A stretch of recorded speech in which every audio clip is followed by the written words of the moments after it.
उत्पन्न होने के बाद भी अपना संबंध सूर्य से जोड़कर रखता है, इसी तरह लक्ष्मण जी जगत के जल में उत्पन्न तो हुए, पर वे भक्तों के हृदय कमल खिलाने वाले सूर्य रूपी श्री राम जी से अपना जीवन जोड़ कर रखते हैं। उनकी प्रसन्नता है, उनकी उदासी है। और अब तो ऐसा हो गया, उठ गया पर्दा दुई का, दरमियां से देख ले, अब तेरी तस्वीर मैं हूं, तू मेरी तस्वीर है। अब तो हालत यह हो गई कि राम जी का सम्मान उन्हें अपना सम्मान लगता है, राम जी का अपमान उन्हें अपना अपमान लगता है, क्योंकि उनके जीवन में अभिमान है ही नहीं। इसीलिए राम जी के प्रति समर्पित यह जीवन है। और लक्ष्मण जी के चरित्र की सबसे बड़ी विशेषता यह है कि वे कर्म योगी हैं, और कर्म योगी इस अर्थ में हैं कि उनके जीवन में कर्मठता तो दिखाई देती है, पर कर्ता भाव कहीं नहीं दिखाई देता। वे कर्म से जुड़े हैं, पर कर्ता भाव की अहमता नहीं है और कर्म के प्रति ममता नहीं है।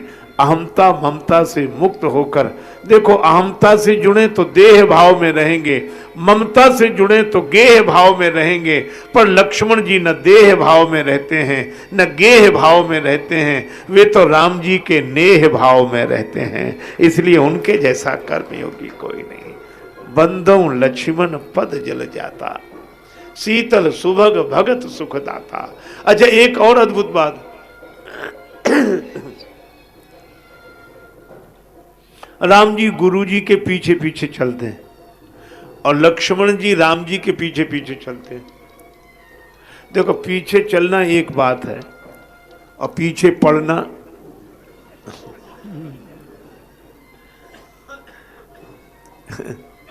दूसरी बात। मुझे तो लगता है कि लक्ष्मण जी राम जी के पीछे तो चलते ही हैं, पर श्री राम जी के पीछे भी पड़े। क्यों? ताकि राम जी आगे बढ़ें। तो किनके लिए लक्ष्मण जी पीछे पड़े? मुझे तो लगता है कि जो भक्त भगवान तक नहीं पहुंच रहे हैं उन तक भगवान पहुंच जाएं, इसलिए लक्ष्मण जी भगवान के पीछे पड़े रहते हैं। और यही कारण है कि अगर लक्ष्मण जी पीछे न पड़े होते तो अहिल्या जी तक राम जी नहीं पहुंचते। गुरुदेव के पीछे पीछे राम जी तो आए हैं, पर लक्ष्मण जी पीछे पीछे। अच्छा, पीछे रहने का एक और अर्थ है क्या? जो पीछे रहता वह दिखता नहीं है।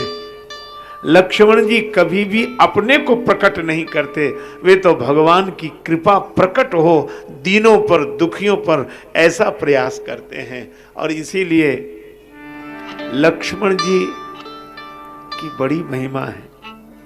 अहिल्या जी का उद्धार हुआ राम जी के चरण से तो हुआ, पर राम जी के चरणों को यहां तक लाया कौन? राम जी के चरण चले क्यों? क्योंकि उनके पीछे कोई पड़ा था, और उनके पीछे कौन थे? लक्ष्मण जी। तो तुलसीदास जी से पूछा गया कि आप किसकी वंदना करेंगे? राम जी के चरणों ने अहिल्या जी का उद्धार किया, तो आप किसके चरण की वंदना करेंगे? तुलसीदास जी बोले कि माता अहिल्या तो राम जी के चरणों की वंदना करें, लेकिन हम तो उनके चरणों की वंदना करेंगे जिनके चरण राम जी के पीछे पड़कर राम जी के चरणों को अहिल्या जी तक पहुंचाते हैं। तो वे कौन हैं? तब कहते हैं, बंदों लक्ष्मण पद जल जाता, शीतल सुभग भगत सुख दाता।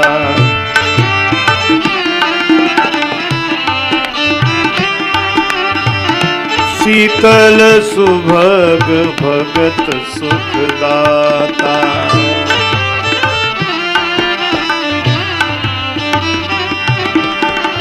शीतल सुभग भगत सुख दाता। भक्तों को सुख देने वाले हैं। तो मुझे तो लगता है कि दो हैं, गुरु जी और लक्ष्मण जी, और बीच में राम जी। भगवान की कृपा दो के माध्यम से मिलती है, या तो गुरुदेव के माध्यम से भगवत कृपा मिलती है, या भक्त के कारण भगवान की कृपा मिलती है। तो गुरु जी के कारण भले ही अहिल्या जी का उद्धार हुआ हो, पर महिमा भक्त की भी कम नहीं है। बंदों लक्ष्मण पद जल जाता।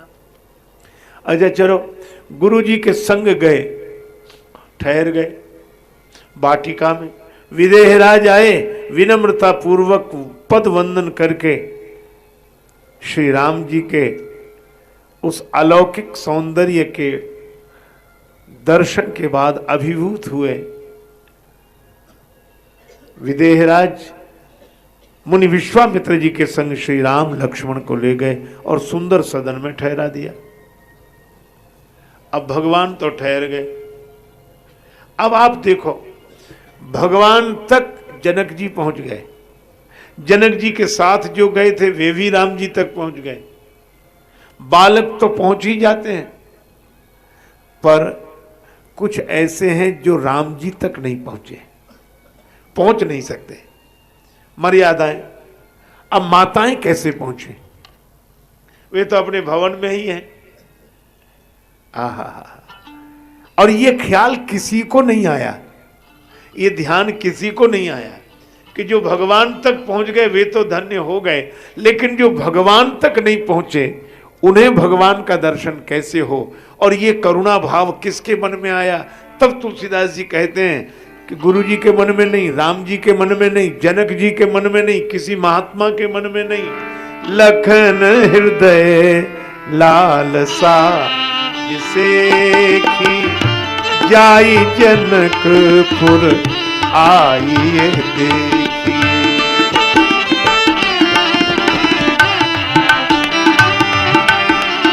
जाई जनकपुर आइए देखी। प्रभु भय बहुरी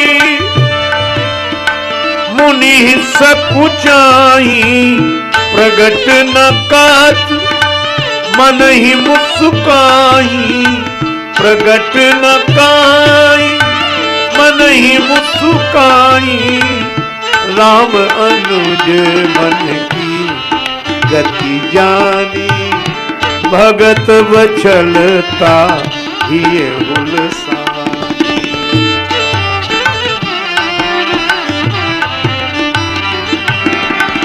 भगत बचलता ही हुलसानी। देखो, लक्ष्मण जी के मन में इच्छा हुई, हम नगर देखा है। ये लक्ष्मण जी कृपा भी करते तो ऐसे ढंग से करते हैं कि जिस पर कृपा करते हैं उसे पता न लगे कि हम पर कृपा कर रहे हैं। लक्ष्मण जी ने क्या मन में सोचा कि हम नगर दर्शन कराएं। सही बात तो यह है कि लक्ष्मण जी को नगर दर्शन नहीं करना है। सही लगता तो यह है कि लक्ष्मण जी तो राम जी को उन तक पहुंचाना चाहते हैं जो राम जी तक नहीं पहुंच सके हैं, पर उनकी बात नहीं कहते, अपनी बात कहते। हमारे मन में इच्छा हो रही कि नगर दर्शन कराएं, क्योंकि लक्ष्मण जी जानते हैं क्या, हम नगर देखने जाएंगे और हम ये कहेंगे कि हम नगर देखे बिना नहीं रह सकते। तो ये बात सही है कि हम नगर देखे बिना नहीं रह सकते और राम जी हमें देखे बिना नहीं रह सकते। भक्त वत्सल है, तो फिर ये होगा कि हम जाएंगे तो राम जी तो जरूर ही जाएंगे, तो हमारे तो नगर देखने का बहाना है। सही बात यह है कि उनके भाग्य खुल जाएंगे जो भगवान तक नहीं पहुँचे, उन तक भगवान पहुँच जाएं। यह लक्ष्मण जी की करुणा है, ताकि भक्त को भगवान के दर्शन का जो सुख मिले, वो सुख तो मिला राम जी के दर्शन से भक्त को, लेकिन ये सुख दिया किसने? तब तुलसीदास जी कहते हैं, बंदों लक्ष्मण पद जल जाता।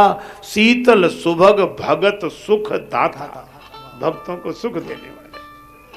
अच्छा, अब लक्ष्मण जी के मन में इच्छा है पर कह नहीं रहे। अब यह भी भक्त का ही लक्षण है, कहने की जरूरत क्या है? भगवान से भी कहना पड़ेगा। प्रीतम को पतियां लिखूं जो कहूँ हो ये विदेश, तन में मन में प्राण में तासों कौन संदेश। एक और तो हम कहेंगे दीन बंधु और अंतर्यामी भगवान, आप तो अंतर्यामी हैं लेकिन शायद आपको पता नहीं होगा, हम इसलिए अपनी बात कह रहे हैं। अंतर्यामी भी कह रहे हैं और कह रहे हैं आपको पता नहीं होगा।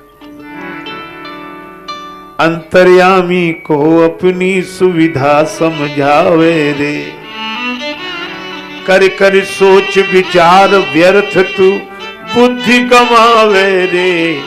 मन तू क्यों घबरावे रे, मेरे मन क्यों घबरावे रे।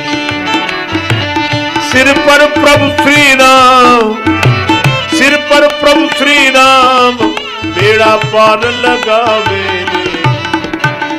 क्यों घबरावे रे, क्यों घबरावे रे, मन तू क्यों घबरावे रे।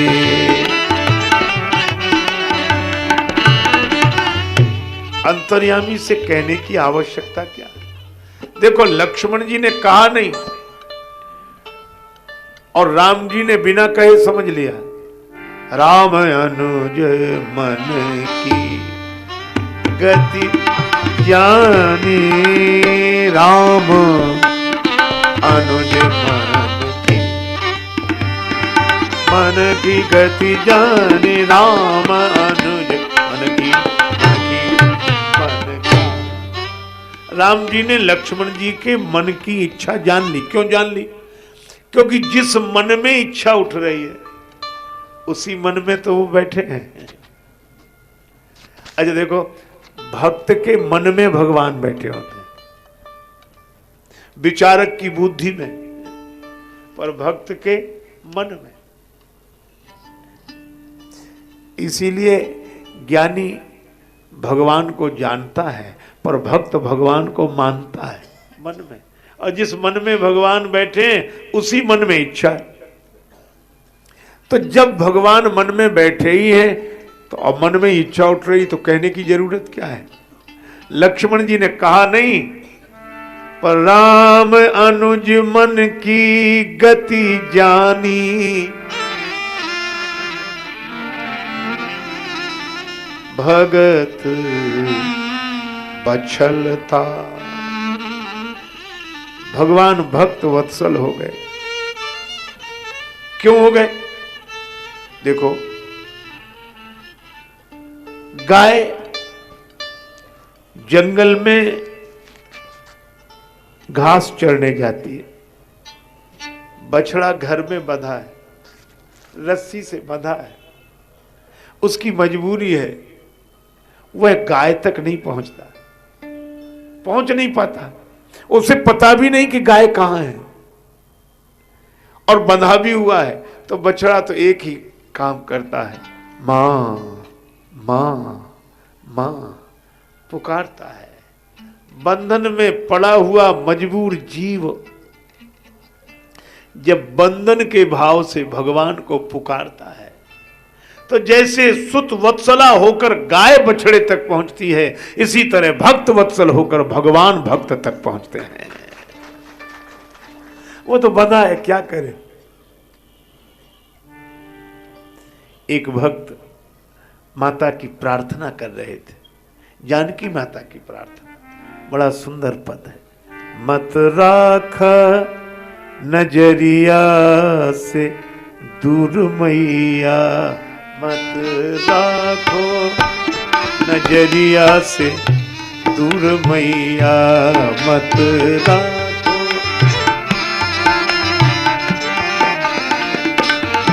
मत राखो नजरिया से दूर मैया, मत राखो नजरिया से दूर मैया, मत राखो नजरिया से दूर मैया, मत राखो।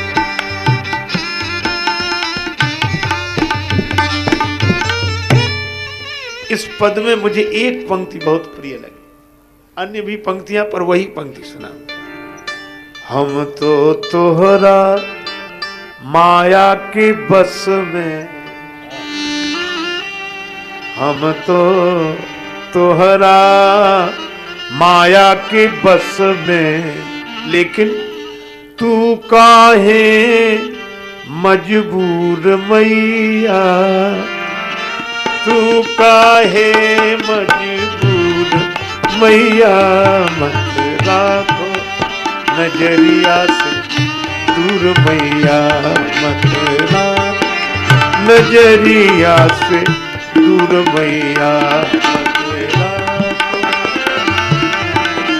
दूर मैया मत राखो। बछड़ा भी यही कहता है कि हम तो बंधन में पड़े हैं, पर गौ माता आप तो बंधन में नहीं हो, और हमें पता नहीं कि आप कहां हैं, पर आपको पता है कि हम कहां हैं। मेरी पुकार पर और बछड़े की पुकार पर उसकी मजबूरी समझ के जैसे गौ माता बछड़े तक पहुंचती है, इसी तरह भगवान भक्त तक। और भक्त के माध्यम से अगर लक्ष्मण जी के मन में इच्छा न हुई होती तो राम जी के मन में इच्छा ही नहीं होती, क्योंकि राम जी के तो कोई इच्छा है ही नहीं, भगवान में कोई इच्छा नहीं है। भक्त की इच्छा ही उनकी अपनी इच्छा है। इसीलिए क्योंकि भक्त का मन और भगवान का मन दो नहीं है, एक ही है। लक्ष्मण जी के मन में इच्छा हुई, भगवान समझ गए। गुरु जी से बोले, गुरुदेव नाथ लखनपुर देखन चाहिए, नाथ लखनपुर प्रभु प्रभाव डर प्रगट न काहि, नाथ लखनपुर देखनपुर देखनपुर।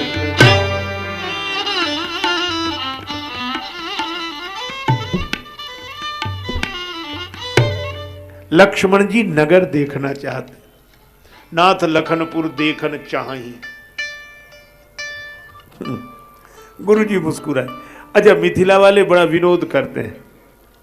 मिथिला वाले अपनी ओर से भावना व्यक्त करते हुए कहते हैं कि जैसे ही राम जी ने गुरु जी से कहा कि नाथ लखनपुर देखन चाहिए, लक्ष्मण जी नगर देखना चाहते हैं, तो गुरु जी बोले कि देखन चाहिए तो काहे ना कहां ही।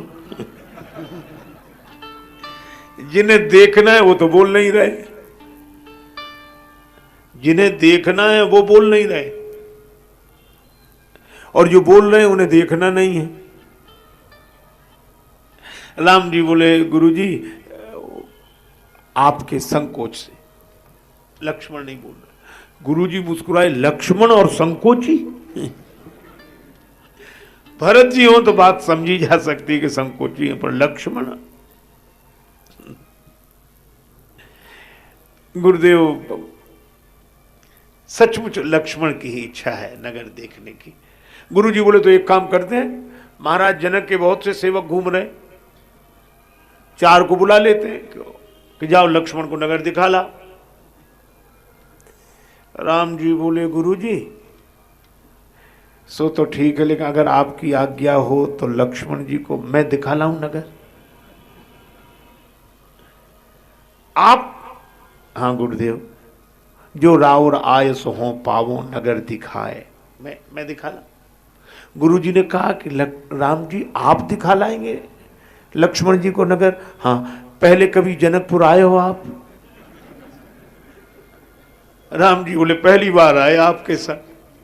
तो जब आप ही पहली बार आए तो आपने पहले तो देखा नहीं जनकपुर? नहीं देखा गुरुजी। तो जब आपने ही नहीं देखा तो इन्हें क्या दिखा लाओगे? तो राम जी तुरंत बोले कि नहीं, दिखाएंगे तो सेवक जाएंगे ना साथ, नगर तो वो दिखाएंगे। अच्छा, नगर दिखाएंगे सेवक और नगर देखना है लक्ष्मण जी को, फिर आप क्यों जा रहे हो? अब राम जी ने तुरंत बहाना सोचा।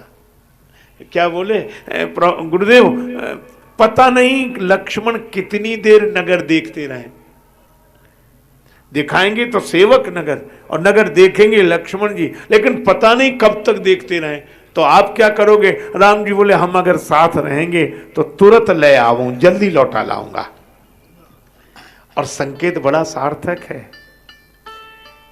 लक्ष्मण जी जीव की भूमिका में, और लक्ष्मण जी मन में बड़े प्रसन्न हुए कि प्रभु ठीक कह रहे हैं, प्रभु को साथ लेकर ही जाऊंगा मैं नगर देखने। कहा क्यों? क्योंकि ये माया के बाजार में गया हुआ जीव गुरु चरणों में वापस जल्दी तब लौट पाता है अगर भगवान साथ में हो, नहीं तो लौटना मुश्किल है। इसलिए भगवान की कृपा साथ में, भगवान साथ में, और भगवान ही लौटाते, नहीं तो बड़ा मुश्किल है। राम जी बोले अच्छा फिर एक बात है, गुरु जी तो ज्ञानी महात्मा है, विश्वामित्र महामुनि ज्ञानी। तो गुरु जी बोले कि नगर दिखाएंगे सेवक? हाँ। नगर देखेगा कौन? का लक्ष्मण। और आप क्या करोगे? राम जी बोले कि देखने वाले को लक्ष्मण देखेंगे और हम देखने वाले को देखेंगे। अच्छा दिखाएगा कौन? अब देखो कितना सुंदर संकेत, राम जी ने अपना परिचय दे दिया। कैसे परिचय दे दिया? कि दिखने वाला है दृश्य और दिखाने वाले हैं सेवक। जैसे रूप का नगर आंख दिखाती है, शब्द के शहर में कान परिचय कराते, ये सेवक हैं नगर घुमाने के। और देखता कौन है? कई नेत्रों के बहाने मन देखता है। तो मन हुआ दृष्टा और दिखने वाला हुआ दृश्य और इंद्रियां हुई साधन। पर ये जो मन देख रहा है, इस देखने वाले को कौन देख रहा है? जो इस देखने वाले को देखने वाला है उसी का नाम परमात्मा है। विषय करण सुरजीव समेता, सकल एक ते एक सचेता, सब कर परम प्रकाशक जोई, राम अनादि अवधपति सोई। ये राम जी है। तो गुरु जी मुस्कुराए कि देखो ज्ञान की दृष्टि से भी तुम अपने स्वरूप में रहकर सब कुछ देखते हो, लेकिन एक बात और है। क्या? तुम मन होकर जगत नहीं देखते, तुम तो मन को भी देखने वाले हो, मति को भी देखने वाले हो। पर एक बात मैं यह समझ गया कि लक्ष्मण नगर देखे बिना नहीं रह सकते, और राम तुम लक्ष्मण को देखे बिना नहीं रह सकते। क्योंकि जहां जहां बछड़ा चले तहां चली जावे गैया, और कह दादू जहां चले भक्त जन तहां तहां जाए रमैया। और इसीलिए जरूर जाओ, दोनों भैया जाओ, लेकिन एक काम करना। क्या? जहां तुम जा रहे हो इन दोनों भैया एक काम करना, केवल नगर ही मत देखना, कुछ दिखाना भी। जाई देखी आवहु नगर, सुख निधान दो भाई। दोनों भैया नगर देखो, लेकिन एक काम करना, करहु सुफल सबके नयन, सुंदर बदन दिखा। नगर ही मत देखना, इन जनकपुर वासियों के नेत्र सफल कर दो। अरे महाराज, तो क्या इनके नेत्र आज तक सफल नहीं हुए? विश्वामित्र जी मुस्कुराए। उन्होंने कहा कि ये हमारे मर्ज की बात है, इसलिए हम अच्छी तरह जानते हैं। क्यों? बोले जनकपुर में जितने रहते सब ज्ञानी हैं।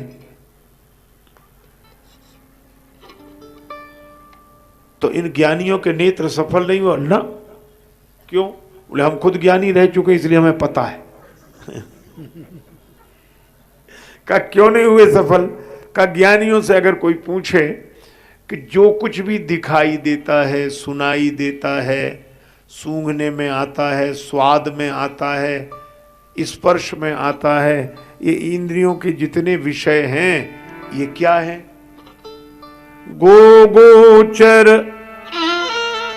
जहां लगी मन जाई, सो सब माया जानहु भाई। ये सब माया है। जो दिखाई दे सो माया, जो सुनाई दे सो माया, जो सूंघने में आए सो माया। सब ब्रह्म सत्यम जगन मिथ्या, यही तो निश्चय।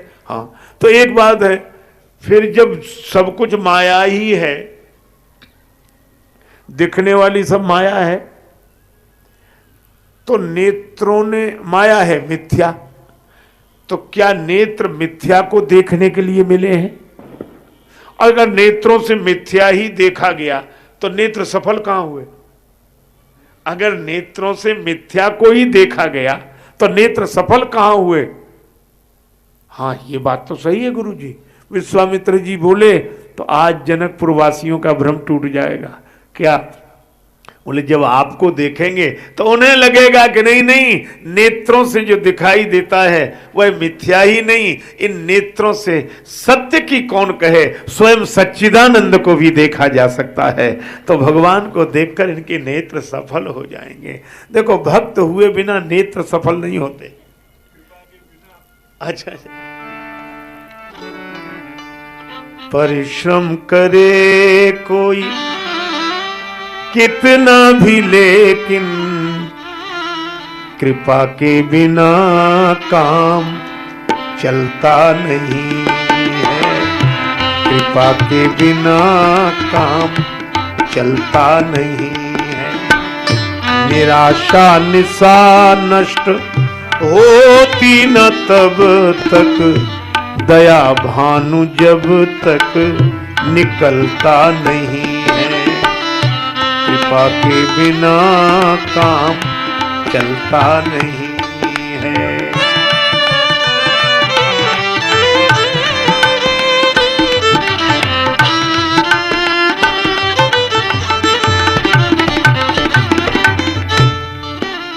कृपा के बिना काम चलता नहीं। श्री तुलसीदास जी भी कहते हैं, असकज समुझ परत रघुराया। राम जी ये विनय पत्रिका लिख रहे हैं कब? 100 वर्ष से अधिक उम्र हो गई, 125 वर्ष की वय में विनय पत्रिका लिख रहे हैं, और तब कहते हैं कि इतने वर्ष बीत गए, अब कुछ एक बात समझ में आई, कुछ अस कछु समुझ परत रघुराया, कुछ ऐसा समझ में आया। क्या? बिनु तव कृपा दयालु दास हित, मोह न छूटे माया। आपकी कृपा के बिना न मोह छूटता है न माया छूटती है। कृपा के बिना काम चलता नहीं। दमित वासनाएं अमित रूप ले जब, दमित वासनाएं अमित रूप ले जब, अंतःकरण में उपद्रव मचाती। अंतःकरण में उपद्रव मचाती। अंतःकरण में उपद्रव मचाती। तब फिर कृपा सिंधु श्री राम जी के, अनुग्रह बिना मन संभलता नहीं है। अनुग्रह बिना मन संभलता नहीं।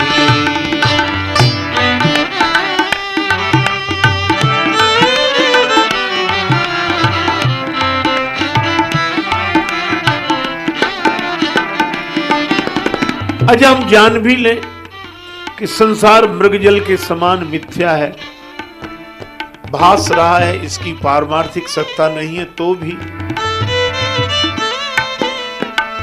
मृगवारी जैसे असत इस जगत से, पुरुषार्थ के बल पे बचना है मुश्किल। श्री हरि के सेवक जो छल छोड़ बनते, उन्हें फिर ये संसार छलता नहीं है। उन्हें फिर ये संसार